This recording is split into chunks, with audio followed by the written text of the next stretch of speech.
Hey, what's up guys? Got the Hiboy VE1 Pro that I'm gonna unbox and review. Take it for a spin, give you guys my opinion on this thing. So, let's take this thing out. We got a fender.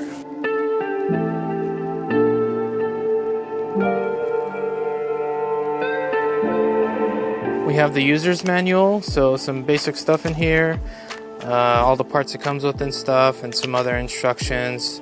And pretty much what not to do, what to do, and other things like that. So we have the AC to DC charger. It is 100 to 120 volts, outputs 54.6 volts at 2 amps, which is right underneath 110 watts. So you multiply the voltage by the current and you get the power. And then that's the plug right there, good to go. Comes with a bunch of tools, Allen wrenches, and the bearing for the front tire in a pouch that's zippable. So it's toolkit right there.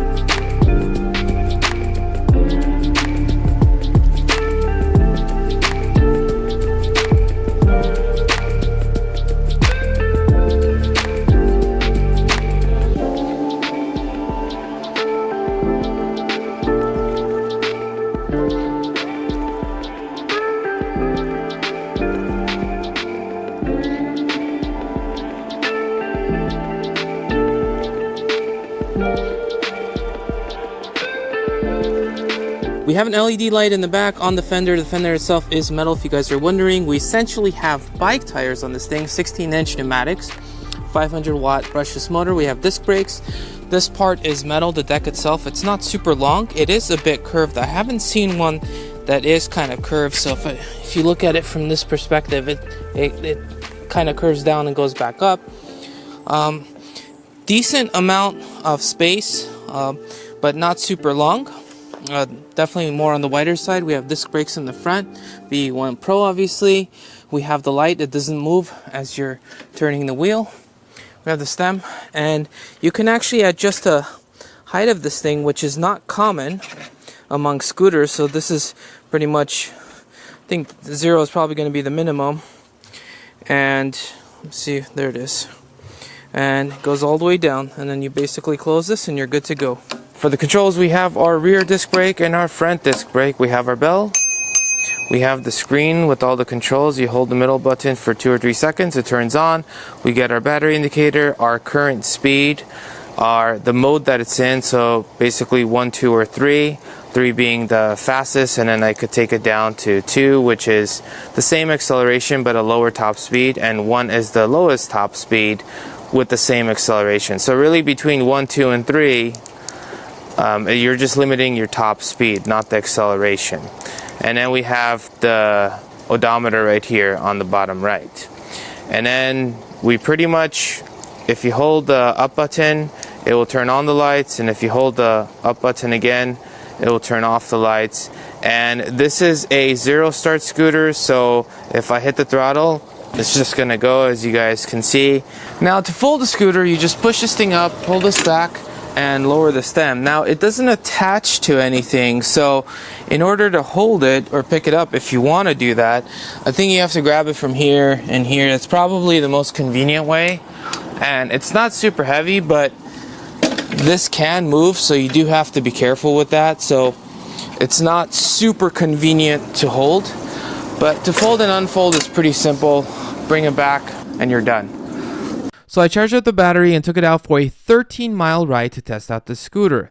Now it was mostly on paved roads, did some flats, inclines, and declines, so I tested actually quite a few things. Also did a bit of gentle off-roading. So let's just jump straight in with the first impressions. Number 1 is when you're sitting on the scooter, it feels a bit taller compared to other scooters thanks to the larger bike wheels, which is also good because you have a little more clearance than I've noticed with other budget scooters.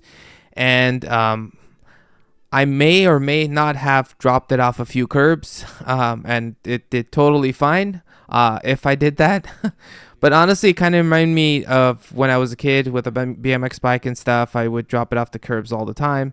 and this handled it just fine. Now, I'm not going to recommend doing that, but I mean, I had bike wheels, so I was going to test it. Anyways, number 2 is scooter has normal amount of power with normal acceleration, so nothing crazy. Number 3 is the motor was a bit more noisy than normal, something I did pick up. So normally when I'm riding the scooters, I mean, I can hear the motors, but usually not as noticeable. This one was a bit more noticeable. Okay, and number 4 is that the brakes are next level for a budget scooter. Obviously not as good as hydraulic disc brakes, but you know, those come on much more expensive scooters. But for the brakes, I mean, the stopping power, the linear feel, just the overall, just phenomenal. I'd probably say that these are the best brakes I've tested on a budget scooter. And if someone were to ask me, like, what is the most notable feature about the scooter, I would say the brakes. Like, without even thinking, I'd say the brakes. So amazing. Anyways, and yeah.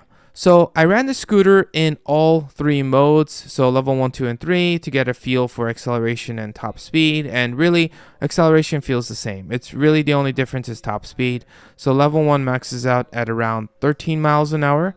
Level 2 maxes out around 17 miles an hour. And level 3, I noticed that after it gets to like 21, it kind of struggles to go a little bit further than that. Now, obviously, if you're on a little bit of decline, it will easily get to those numbers, and in some flats it got there, but if there's like even a slight bit of an incline, it has trouble taking me up there. So 21 and 22 was more noticeable from what I saw, at least what the speedometer was telling me on the scooter itself. Okay, now again, I am around 200 pounds, 91 kilograms, so keep that in mind during my testing. So if you're lighter, it should fare a lot better in your situation. I mean, depending on your weight, basically. If you're heavier, it's going to do worse. If you're lighter, it's going to do better. Okay, as far as comfort, it's just like most other pneumatic tire scooters where it's reasonably comfortable considering it doesn't have suspension. And again, I did drop it off a few curbs and it handled that like a champ. And again, I'm not that I'm recommending that. And I also rode it over a little bit off-roading, and it was fine for that as well. Obviously, it did get more bumpy, but within reasonable tolerance. So it's definitely comfortable enough to ride.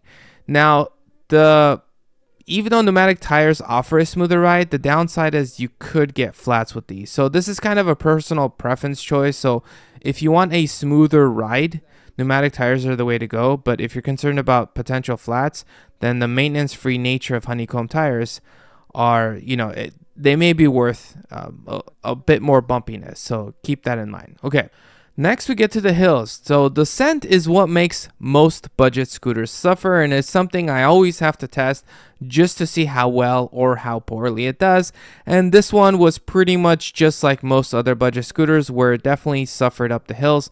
I did have to do the zigzag motion. It did get me up there, so it can do it, but keep that in mind. So if you're around 200 pounds and you have a lot of hills, I would personally recommend something more powerful, so it could get you up there much easier. If you're a lot lighter, then you should be okay.